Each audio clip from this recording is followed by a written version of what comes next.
Hey guys, I'm Mehrban Iranshad, and we're here at the 2017 Tennis Technique Summit to talk about how to hit your forehand like Roger Federer with Florian Meier from Online Tennis Instruction.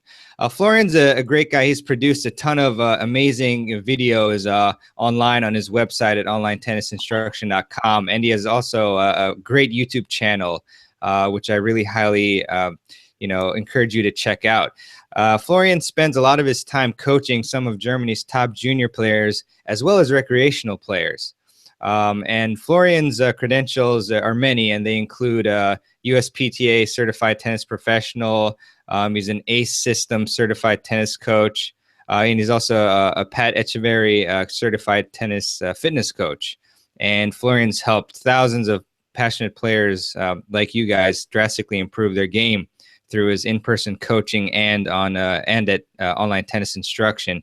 So Florian, I just want to really welcome you to the Tennis Technique Summit, and I appreciate you joining us today. Thanks, Mehrban. Excited to be here, and always fun to talk about Roger Federer's forehand, of course. Definitely, Florian. Yeah, it's going to be a lot of fun, and we're going to be able to take away a lot of actionable tips and content that we can use to improve our forehand technique. So fantastic, Florian. I'll let you run with it from here. All right, cool. So I'm gonna throw Roger up here, and first of all, I gotta say we're gonna look at some really cool super slow motion here, and I gotta say thanks to my good friend Ian Westerman at Essential Tennis, who generously provided some of this footage. Definitely recommend you check out his channel. He's got the best super slow motion footage of all the pros. Yeah, so let's look at Roger here, and I'm just going to talk about a couple of fundamentals that I think are really important, and then we're also going to talk about typical problems that we see a lot. We teach a lot of group clinics, and we help players improve their technique. So we, mostly club players, and so we very much know what the typical common problems are. And of course, everything starts with the grip. Now, Roger has a conservative grip. As most of you probably know, the index knuckle is on bevel 3.5, and we generally recommend a grip of this nature for club players. It allows you to hit with enough topspin, and you can still flatten out the shot. There are a lot of advantages to this kind of a grip on the return of serve. Oh, and well. Florian, I'm sorry to interrupt you, Florian. Did you want to throw up the video now, or? I did already. Oh, okay. Let's. Oh, I need to hit the. I thought we were on there. Yeah. Right. So I can jump. Well. Yeah. No worries. Technology. All right. So where do I jump in again? Oh, no problem. Let's try to get the video up first, if that's okay. Yep. There we go. It's coming up. It is, yes, excellent. We just need to maximize whenever you like. But yeah, no problem. You can restart at the grip, I guess, since we have it up. Okay. So everything starts with the grip, and Roger, of course, has a conservative grip. As most of you probably know, his index knuckle is on bevel 3.5. That's often called a modified Eastern grip. Index knuckle on bevel 3 would be an Eastern grip, and then 4 would start to be semi-Western. Now, this is an excellent grip, especially for club players, because it allows you to generate enough topspin, but at the same time, you can still flatten out the shot, and it also has a lot of advantages when you're dealing with a return of serve or when you have to deal with fast shots coming at you. So we generally recommend a grip similar to what you see Roger use here for club players. Index knuckle on bevel 3.5 or 4 is great. Those are the grips that we usually recommend. We do think club players should stay away from extreme grips, like the kind of grip that Rafael Nadal uses, for example. All right, so as you can see here, Roger is in a split step. I'm going to put it on the full screen. So he's in a split step. He's got a very wide athletic stance. His feet are at least 2 shoulder widths apart, which is important to be ready to move in the right direction, to push off. This is something that very few club players do. And so it's not just all about the arm action on the forehand, of course. But let's move this forward a little bit here. So ball is coming to the forehand, and as you can see, the first movement here is Roger keeps the left hand on the throat of the racket, and just turns the upper body. And if you look at this, his right arm, his hitting arm, really hasn't done much at all. And this is where a lot of players that we see in our clinics, their first reaction is with that hitting arm, with that right arm. So they start to just swing at it with the arm. And what you need to do is you need to first turn your body and get your feet in position the way Roger is doing that here. And it really helps to keep the left hand on the throat of the racket. So that's something that we would definitely recommend you practice and that anybody can practice. Florian, sorry to interrupt you here. So one thing I wanted to clarify is when we initiate the turn, does that happen with the shoulders or would that happen with the hips? Because I know those are two huge areas that, facilitate the unit turn. Right. I think it happens mostly with the shoulders and the hips come along. At the same time, I can tell you that it's not really something you ever really have to focus on consciously from a teaching perspective. As long, like if I tell a student, keep the left hand on the throat of the racket and start turning the upper body, then things just happen naturally. So that's one of those where I would say you can definitely overanalyze it. But if you want an answer to that, I would say you start by turning the upper body. Awesome, thanks. Sure. And so now from here, we see that the racket, now the hitting arm starts to move a little bit, and it goes up a little bit. So Roger has a small loop on his forehand. It's not too big. As you can see, the hitting hand doesn't go above shoulder level. That's a good guideline that we also recommend. We do see a lot of players that take that hitting hand too high, and it just takes too much time, and you don't get additional racket head speed from that. So small loop here. And now Roger drops the racket. And this is, of course, not a kind of average shot. This is a difficult shot on the run. Roger drops the racket into what we would call the slot position. And I'll show you this a bit closer on a different shot in a minute. But his hitting hand is relatively close to his body, to his hips, because a key fundamental that you have to understand and that we teach a lot and most players really struggle with understanding is the inside-out swing path. So on every shot that you hit, you want to swing inside out, and that just means you want to swing from close to the body, where his hand is now, his hitting hand is close to his body or close to his right hip, and then he swings away from the body. And that's the inside-out swing path, and players will always ask, well, how can I hit cross-court when I swing inside out? The angle of the racket face will determine where the ball goes. And all the swings are inside out, so from close to the body here to away from the body. But I'll show you another angle in a second that will make that clearer. So he swings inside out, and now contact is in front of his body, in front of his hips. That's very important. We see a lot of players with a late contact point. Now, of course, if you have a late contact point, then you need to look at what happened before. Something obviously went wrong. We see a lot of players that take the racket too far behind their back, meaning now if you're in Roger's position to the left side, that's often a cause for a late contact point. Oftentimes we also see players that are just where the arm action and the body are not in sync. So when you're swinging mostly with the arm, then you're out of sync with your body. And then you can also have a late contact point. And now, of course, Roger here, he's famous for keeping his head still. And you can see that the ball is gone and his eyes are still towards where he made contact. He just really keeps his head still. And that's a very important fundamental as well, because it helps you avoid over-rotation of the upper body. A lot of players that come to our events over-rotate with the upper body because they watch the pros on TV, and it looks as if there's a ton of rotation. There is rotation, but it stops just before contact. And I'll show you that in more detail in a second as well. So this was a little bit of a difficult shot. So you can see now the ball is long gone. Okay, so the ball is now out of the screen here. The ball has not crossed the net yet, but now Roger, approximately when the ball crosses the net, he turns his head. And you don't need to turn your head and look before your opponent hits the shot. When your opponent starts to hit the next shot, that's when you need to be looking over there. Great point, Florian. And also, this is really tough for most players. I think the majority, they're not focusing on the ball to that degree. But do you recommend that players really train this aspect of, maybe trying to keep their eyes on the contact point like a second after they've hit the ball? Or what are your thoughts on that? Yes, absolutely. We do train that, and what we find is that this really, very often, this just cleans up a shot where somebody's framing a lot of forehands, or it could be on the backhand as well. When you're framing a lot of shots, this is often the cure for that.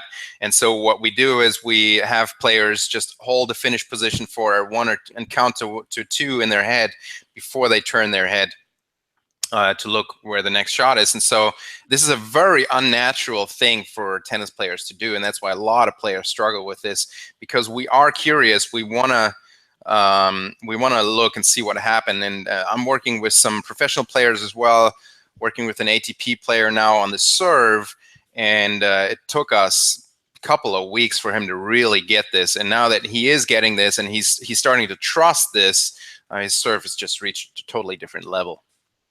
Yeah, I agree, Florian. That's really helped me as well. Just trying to focus on the ball like that. One other follow-up question, if you don't mind, is regarding the take back. I know, obviously, everyone's different and such, but obviously you see the loop a lot more. But you also see some recreational players taking the racket straight back down. And I know, especially when you're beginning, that's fine. But can you talk about kind of the differences in between taking using a loop versus straight back?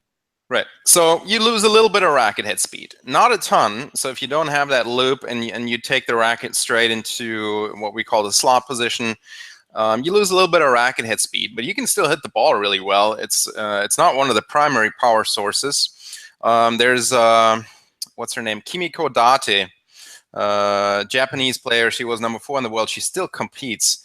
If you look at her, she's 40 something. She's still top, I don't know, 100, top 50 in the world in women's tennis. Mm-hmm. And if you look at her, she just takes the racket straight back into the slot, and she can still hit the ball really well. Like, yeah, she lacks a little bit of speed compared to the other top women these days, but so in terms of simplification, it can definitely work. I don't really teach it because we want that additional racket head speed, but if somebody's hitting the ball well that way, then it can you can certainly stay with that. Great, thanks. Sure. All right, so let's look at the other angle here, which I think is much better to show you some of the. All right, so this is a great slow motion here from the front. Let me put it on the full screen. Okay, so and one thing we see here is if you look at Roger's hitting hand, it is relatively close to the body, and that is important because he needs to get into what we call the inside position. Okay, so this right here, look how close his arm now is to the body. That's what we call inside position, and now he swings outside to contact. So it's an inside out swing path, which I know is a difficult concept to understand. When I first learned about this many years ago, it took me a while to really get this concept, but it's very important.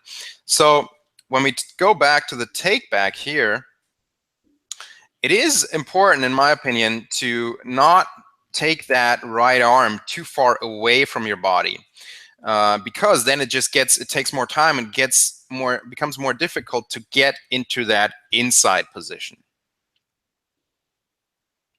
So Roger drops the racket here. So we call this the slot position. It's close to the body, and it's underneath the level of the incoming ball. Obviously, how much you swing up really varies depending on the kind of shot that you hit. A good guideline is approximately a 30-degree upward angle, and we can take a look at that from the side here in a second, so you get a better idea of that. Now, one topic that, of course, with Roger, everybody's gonna want to know is what's going on with that wrist, right? And we see Roger here in a position where you can see the tip of the racket is pointing to the right side, to the right fence. This is an advanced position, and this allows him to now, as he swings forward, and this is important, as he swings forward, he flips that racket back, and you can see that the tip was pointing to the outside, and now it's pointing to the other side behind him. Now, this is in a warm-up, so he's not maximizing this angle. If he's hitting at full speed, the tip would point even further to his left. Now, what happens is, so he stretches the muscles around the wrist, the forearm muscles, puts them on stretch. It's the rubber band effect, stretch shortening cycle, lag, a lot of terminology being used for this stuff. And it is crucially important for professional players. In men's tennis, everybody's doing this nowadays. I think I saw the other day David Goffin. He lacks a little bit of power on his forehand, and he doesn't quite really have this yet. He's one of the few, but really all the men are doing this, and it maximizes racket head speed. Now, that being said, should everybody copy this, especially at the club level? And my answer is definitely no. It's more important in the beginning to have a stable wrist position, and I'm actually going to go to the side angle here. Let's take a look at this. This one, that's the next one here.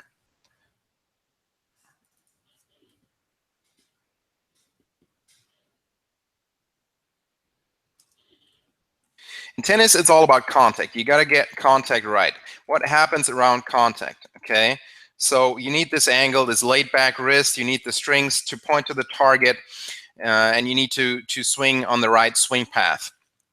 And for club players, it's often much easier to keep the wrist relatively stable in this kind of a position before and after contact. So what we teach usually is get the fundamentals, other fundamentals right, keep the wrist relatively stable, and that then would also mean let me go back here. So in this position, let me go back 1 second.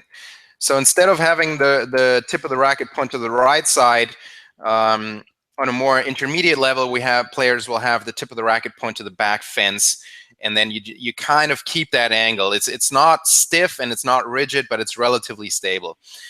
And that makes it much easier to get contact right and to hit good shots, and then we work on the other fundamentals. Now, once somebody is at a 4.0, 4.5 level and the fundamentals are good, then yes, we go and we start working on this, what I call the late hitting concept, where we flip the tip of the racket around as we start the forward swing relatively late.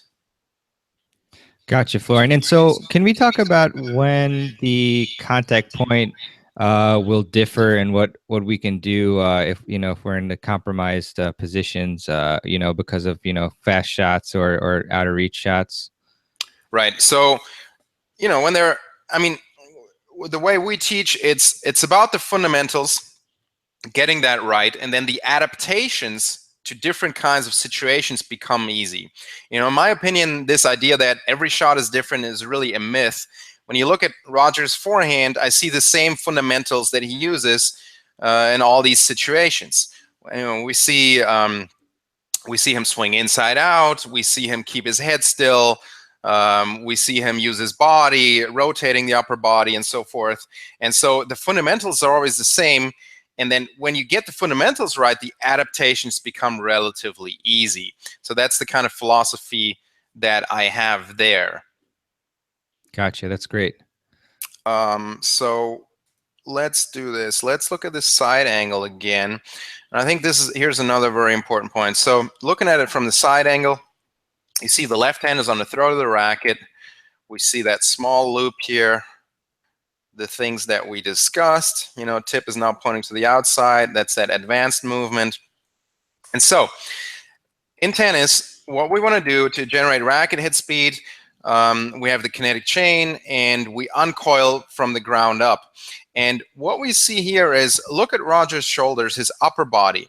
So he's uncoiling to contact, and you see that now most of the uncoiling has happened. If you look closely at the line of his shoulders, that there's not a lot of rotation happening anymore. Look how still that is here around contact. Okay, and that is something that really messes a lot of club players up, because they see Roger hitting certain kinds of shots, like when he deals with higher balls, and then afterwards we see his right shoulder come around a lot. And then they think they have to throw their right shoulder around, and that really messes you up. So we see here the uncoiling of the shoulders happens, and now that uncoiling stops and all the energy gets transferred to the arm. If the uncoiling doesn't stop of the shoulders, then we can't accelerate the arm to the maximum extent. Okay, so if you look at this again here around contact, look how there is almost no rotation anymore. And of course, this is the kind of shot where that is extreme. We can look at some other shots here to show you the same thing. Let me go back to this here. I think this first one we had. Let's look at this.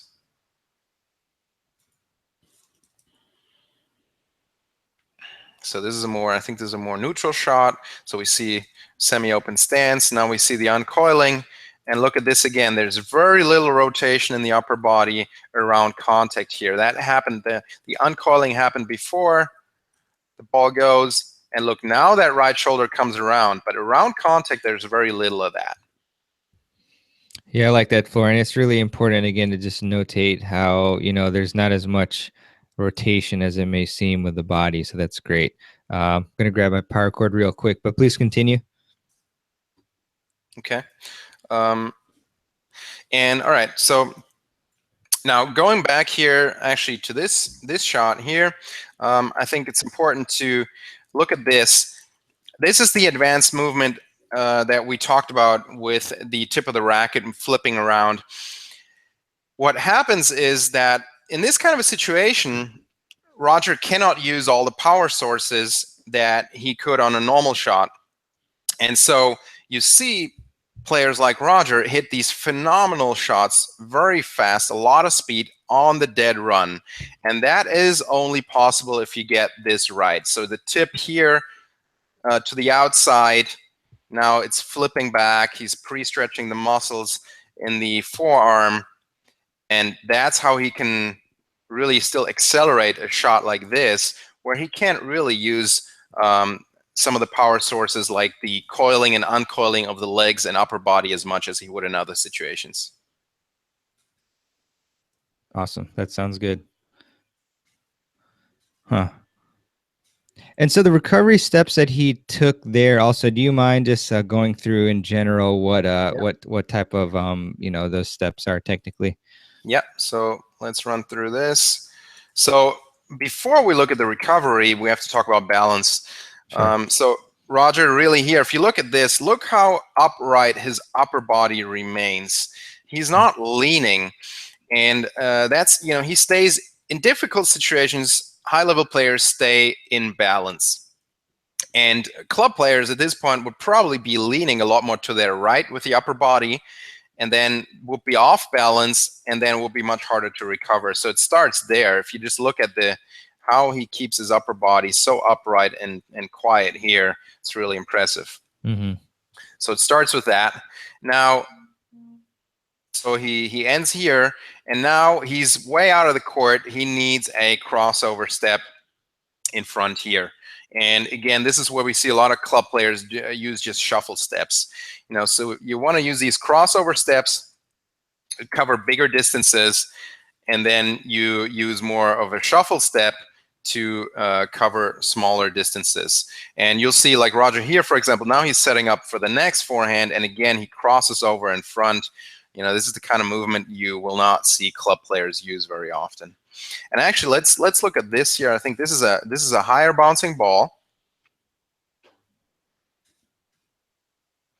So again, if you look around contact, the upper body is relatively quiet here. There's not a lot of rotation happening, okay? All the energy is being transferred into the arm. And then he goes for a reverse finish here. That's obviously something that Nadal uses a lot, but all players should use this in certain situations. Great stuff, Florian. And I'm sorry to back up a bit on the stroke. One thing I noticed with Roger is that for him, when he's in the backswing phase, his his racket is completely pretty much parallel to the ground. And I was just wondering, is that a function of the grip, and is that something that, yeah, exactly, is required, you think, or is suggested by you to the players? Yeah. So basically, we would usually see this more with an extreme grip. Roger doesn't have an extreme grip. Mm-hmm. So it is not something that is required. Now, we do focus on that when we work with players on the advanced stage of getting the tip to point to the outside here. Okay, because then naturally when you get to the tip to point to the right side here, that's when this will happen more often. When you're more in what I would call an intermediate forehand technique where the tip is now pointing to the back fence, then the strings usually point a little less down. So it's not something that really has to happen. Like you look at somebody like Juan Martín del Potro, and you won't see any of this. Mm-hmm. Yeah, so it's not something that you really want to consciously focus on. Now, what we do focus on closing the racket face here is when we have a player that has the racket face too open and that misses shots long. The way we teach in the OTI system is that we're always looking for ball flight oriented solutions. And what does that mean?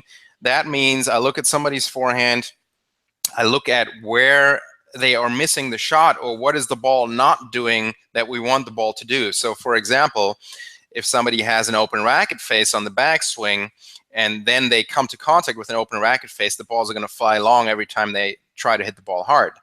So then we exaggerate the correction, and then we do focus on the strings pointing to the ground here in this position. So it's very much it very much depends on where you are at with your individual forehand, and that's my whole philosophy. Is we can copy the fundamentals, but to get a really good result, to improve your forehand quickly, we need to look at the individual movements or problems in your technique that are resulting in the ball doing what it does, and then we need to fix that. Awesome, Florian. And one other follow-up question. I kind of remember one coach suggesting, and this may not make a difference perhaps, but he wanted me to basically have my hand instead of facilitating the turn and pointing to the side like Roger. He suggested that the hand, left non-dominant hand, actually be pointed at the ball. So kind of you're pointing straight at where the ball is going to be. So it's less closed, of course. And I was just wondering, because this, looking at him, Roger here, reminded me of that, what your thoughts are on the function of the left hand or the non-dominant. So when you do what Roger does here, where the left hand is parallel to the baseline, it facilitates more body turn. And that can, of course, lead to more racket head speed. So in my view, that's a more advanced model, a better way to do it. Now, that being said, with beginners, when you teach a beginner or somebody that's really not played that much or is not at that high of a level, when you tell them to get that arm to parallel to the baseline, that can make things more complicated. It's all it's all about getting contact right. It's about getting the strings to point to the target, get the racket face vertical at contact, swing low to high. And then as you get better, you want more racket head speed there. So it's all about getting contact right. And the more complex we make the movement, the more advanced, the more difficult it can become for an adult player to get contact right. So it really depends on where you're at with your forehand, I would say. Great, thanks. Sure. All right. Let's see what we got here.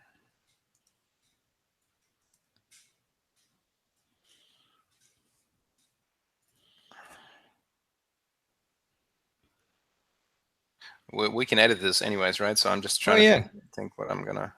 Yeah, no problem at all. Take your time. Okay. Okay. All right. So I want to talk about contact a little bit. Okay, so here we see Roger hitting a forehand again. A little bit of a difficult situation.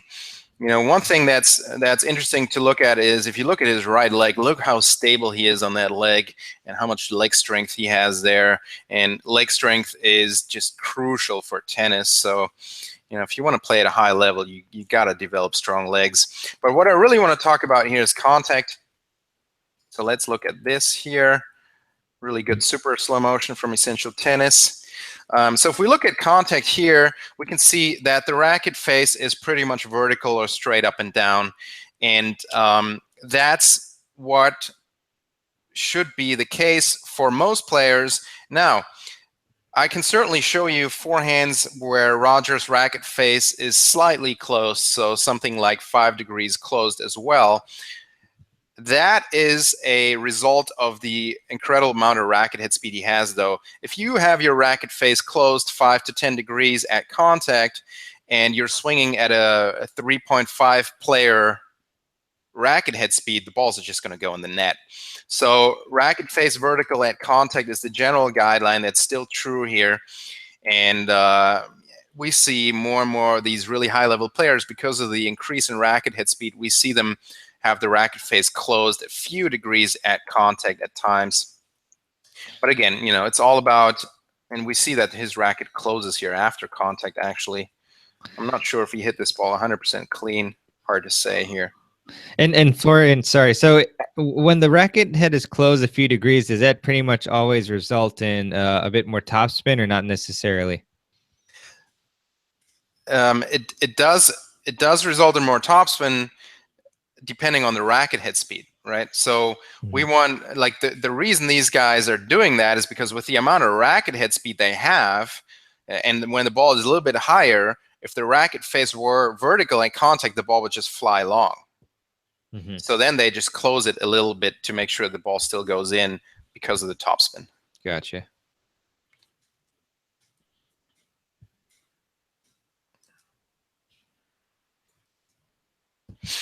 And I think we can talk a little bit here as well about stance.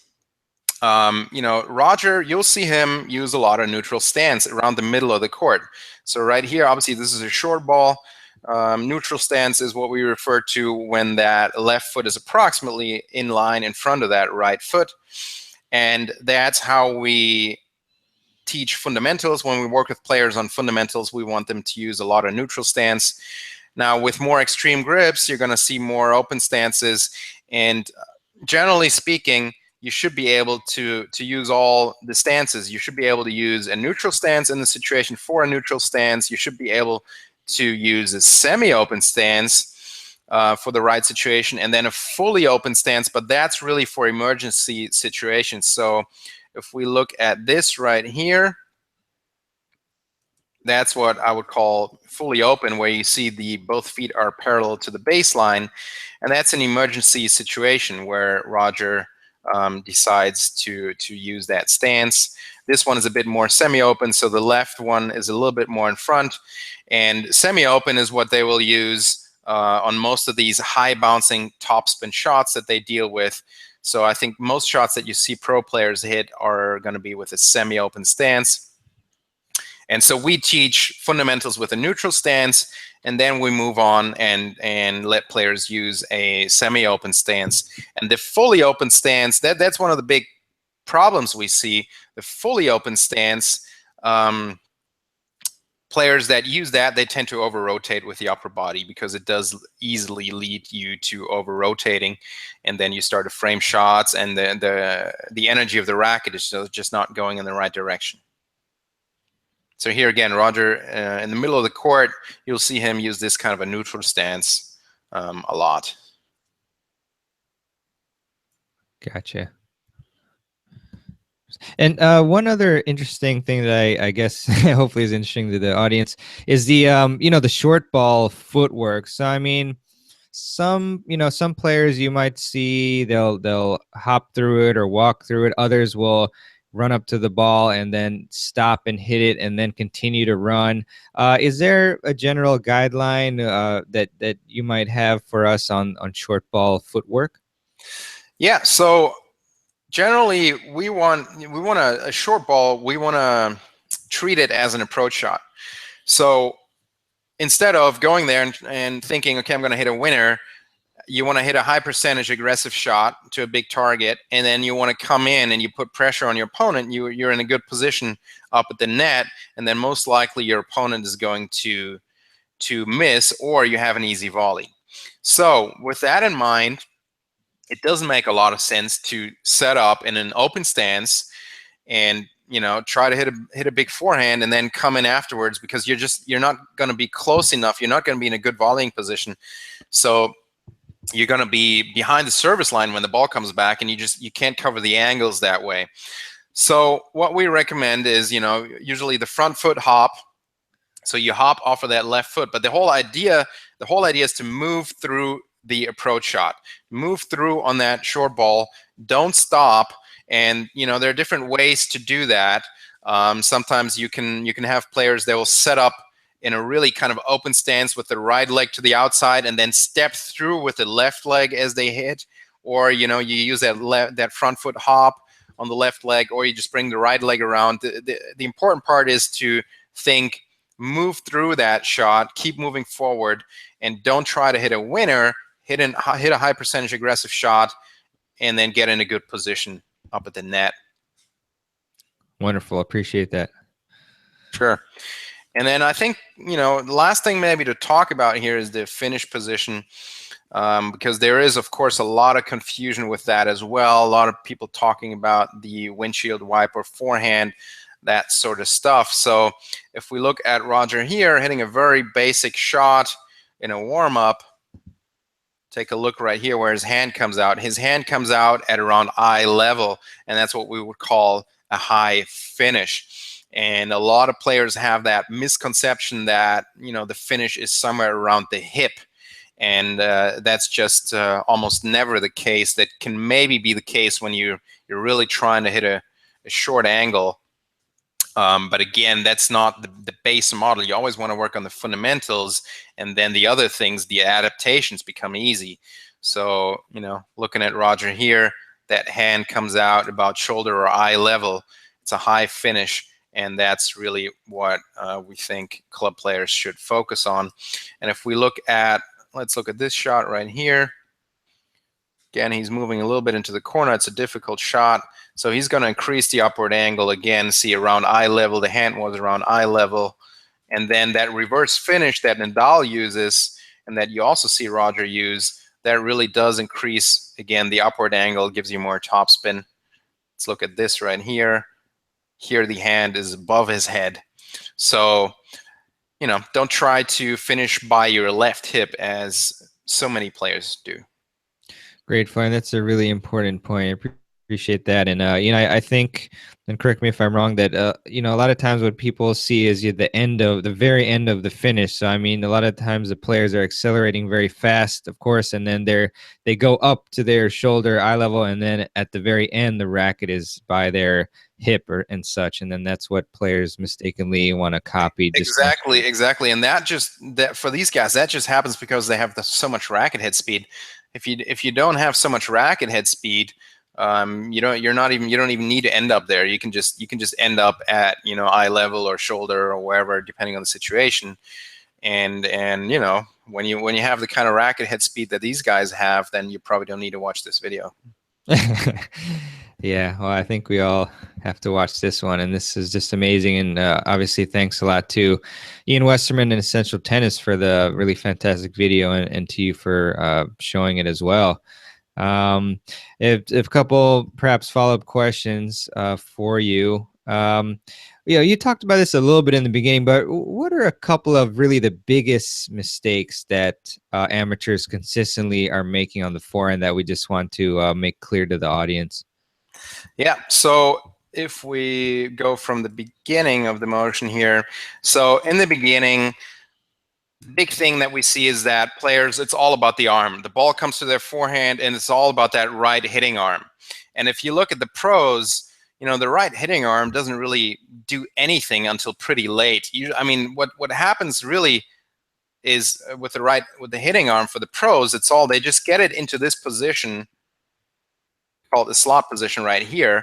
Up until here, almost nothing happens. And if you look at Roger, the grip that he has on the racket, like it would be super soft here. Like he's not squeezing the grip of the racket. Like the racket could almost fall out of his hand. That's how loose it would be here. And that that's one thing that we see a lot. Players just start with taking the right arm back. They swing mostly with the arm, as we call that. They squeeze the grip of the racket. And instead you want to focus on turning your upper body, getting your feet in position, keeping that left hand on the throw of the racket. And now from the slot position here with the forward swing, this is where the right arm really starts to do its work. So that's one that we see a lot. Another one that we see a lot is over rotation. I briefly talked about that, where players they think they're going to get the power from throwing that right shoulder around, and then the energy can never really transfer to the arm. And what also happens is people that over rotate, they frame a ton of shots because the racket gets off track. Like your brain, stores where the ball is, or has an image or a thought on where the ball is going to be at contact. And if you keep throwing your right shoulder around, your racket is going to get off track, and you're going to frame a lot of shots. That's a big one. Another big one that we see a lot is being too close to the ball. Look at Roger here, how much distance there is from his hip to the ball. There's a significant amount of space between that, and that's what allows him to swing inside out, which is so important. We work so much on the inside out swing path, and if you're listening to this, the one thing I really want you to get out of this is understanding that the swing is inside out. So from close to the body here now to away from the body, and that only works when you have a good distance to the ball. And we see a lot of players where there's maybe half of the distance that we see here between the hip and the ball, and then you get jammed. Your elbow is going to be really tucked into your body, and there's just not going to be any power when you are too close to the ball and you don't swing inside out. Great, Florian. And I also wanted to ask you this question, but it's very related, really. So you can tell me if it's one of the ones you just mentioned. But I was curious as to where the biggest breakdown in the forehand generally occurs. I mean, is that in the beginning, or the take back, or the contact, or where have you seen the most breakdown? What do you mean with breakdown exactly? Well, basically where it causes a stroke to fail. So if you analyze a player and then right. Okay, got it. Yeah.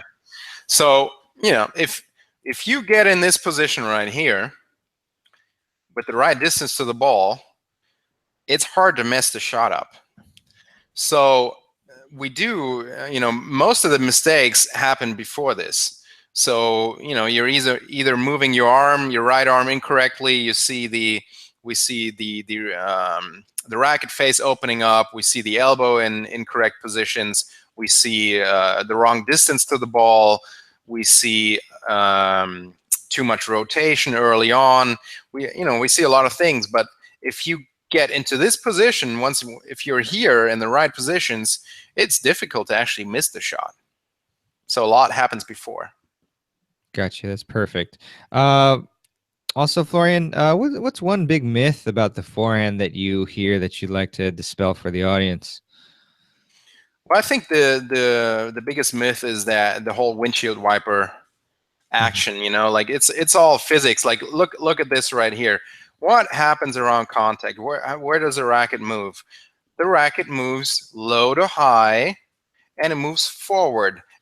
And Roger's brushing up the back of the ball. And that's just based on physics of where the ball needs to go. The tennis court is very narrow, and we're not going to get the ball where we want it to go if we swing across our body to our left around contact. Now, the reason we see the racket on the left side is it's a reaction to the inside-out swing path. So we swing inside out. Now, around contact, we swing forward and upward. We brush up the back of the ball.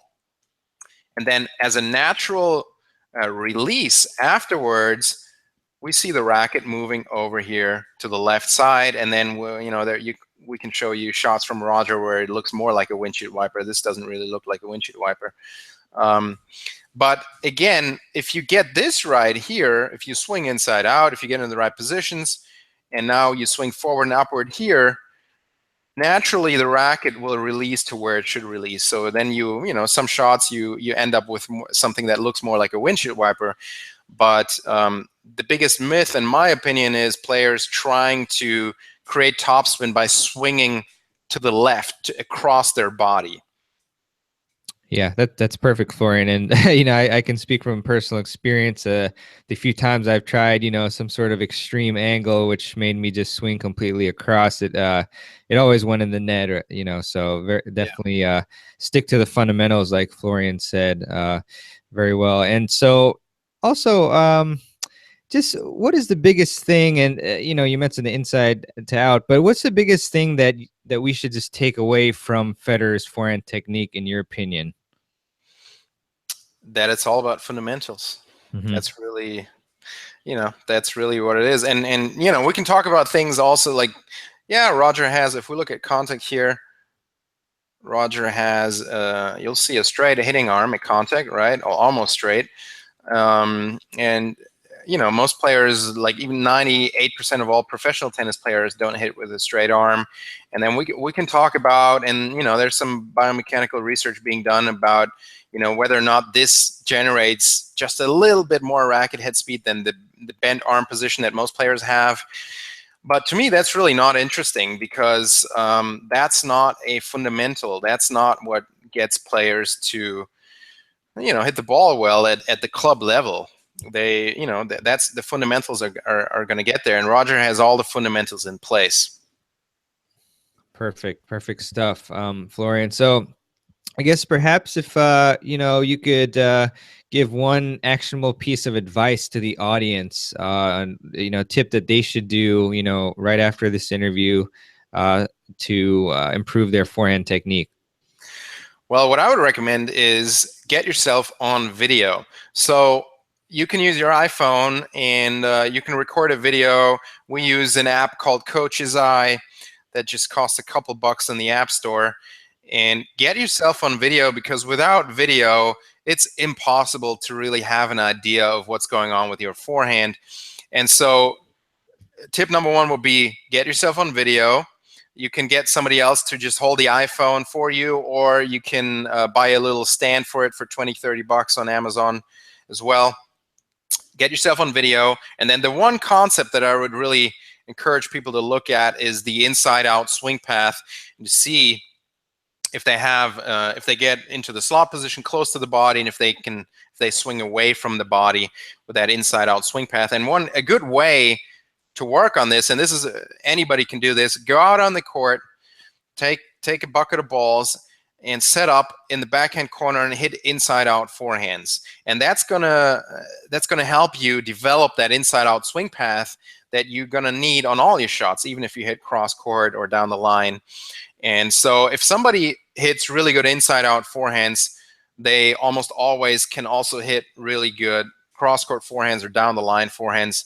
You know, players that hit cross-court well, or players that don't have a great forehand, they can often hit the cross-court shot decent, but they can't hit inside-out. So you got to have that inside-out swing path.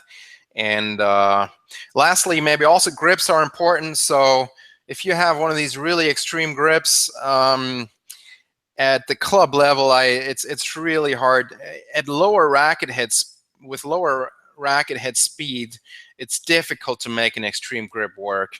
So I would encourage players to look at that and maybe try to get away from that. That being said, changing a forehand grip does take some time. For sure, Florian. Well, I mean, just incredible information. Great, you know, slow-mo. Again, thanks to Ian and Essential Tennis, who Ian's also on the summit. Great guest as well. Let's talk about online tennis instruction, Florian, because I mean, your channel and content is one of the ones I've been the most impressed with. I mean, you get, you know, hundreds of thousands of views, obviously more than that. And just some great content. So can you talk to us about online tennis instruction? Sure, yeah. So We focus a lot on technique. I do think that technique is the cornerstone of this game, and I do think that most club players can improve the most by improving their technique. And so I've developed a system of how to teach technique, and what we try to do, and we do this with our online courses as well as live clinics. What we try to do is what I call ball flight oriented tennis teaching. So we want to make you hit the ball better. So if you come and take a lesson with an OTI instructor, at the end of that 1 or 2 hour session, you should be hitting the ball better. So we don't try, to look at your forehand and then show you Roger and show you 17 things that are wrong. And now we work on these 17 things, and it's going to take 4 months until you hit the ball better. The goal is to identify the 1 or 2 tweaks to your forehand that will, at the end of the hour, get you to feel, okay, if I do this, then I really hit the ball better. And that's, in my opinion, what technical training should be all about. And so I've developed a system. I'm certifying instructors. We now have 4 OTI instructors. We have Nadim Nasser, who's teaching out of San Diego, California, where you could work with him on these sorts of things. We have Ian Meyer, a tennis teaching legend, who is teaching out of Boca Raton. We have Greg Lasur in Clearwater, Florida. I'm teaching in Munich, Germany, and I also give workshops in London. And we do the same thing with our online courses. So if you join one of our online courses, you can take a video of your forehand, send it to us, and one of us will analyze it, and we will pinpoint these 1 or 2 elements that you need to tweak to hit the ball better. And then we direct you to the right videos and drills within our online courses that will make it easy for you to make these changes. So we're doing the same thing. We're trying to do the same thing as best as we can with our online courses, and then we are offering more and more of these weekend type of clinics and some private lessons as well, so that students can train with this sort of a system. Florian, it's very impressive. I mean, especially, you have your own OTI system, you have instructors under it. And then, I really encourage people, if you're in one of the cities that Florian mentioned, definitely check one of the OTI instructors out. It's fantastic stuff. Florian, where can we find you online? OnlineTennisInstruction.com. We're doing a lot on our Facebook page. It's Facebook/online tennis instruction, I believe. I'm doing a lot there. You can email me, Florian@OnlineTennisInstruction.com, if you have any questions. And yeah, we are, pretty much everywhere. Most of our videos are obviously on YouTube, so if you want to check out our videos, the easiest way to do that is on our YouTube channel. Awesome, Florian. Definitely going to link to all those, websites and links that you mentioned below this video, so you can check them all out. And I highly encourage you again to check out Online Tennis Instruction and the YouTube channel and everything, pretty much. So, Florian, any last thoughts about the forehand? Last thoughts about the forehand. It's worth it to make some changes. It's really worth it to mess with the technique. A lot of players, they have that weak technique and they stick with it for their entire tennis career, and it doesn't have to be that way. And one of the reasons so few coaches teach technique is because it can be a little bit messy, but I've spent the past 10 years simplifying this, and so I do think we have a system that makes it very simple, and it's worth it. It's just the feeling of hitting the ball better is just it's just a really great feeling. Yeah, Florian, there's nothing like hitting a perfect forehand, or at least what we think is perfect. Very satisfying.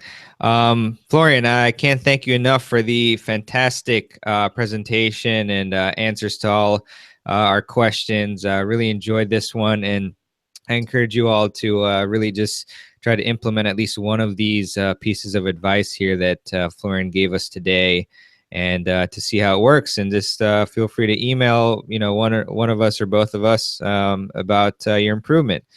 So thanks so much, Florian. I really appreciate it, and all the best to you in online tennis instruction. Thanks for having me. Really enjoyed this. Thanks, Florian.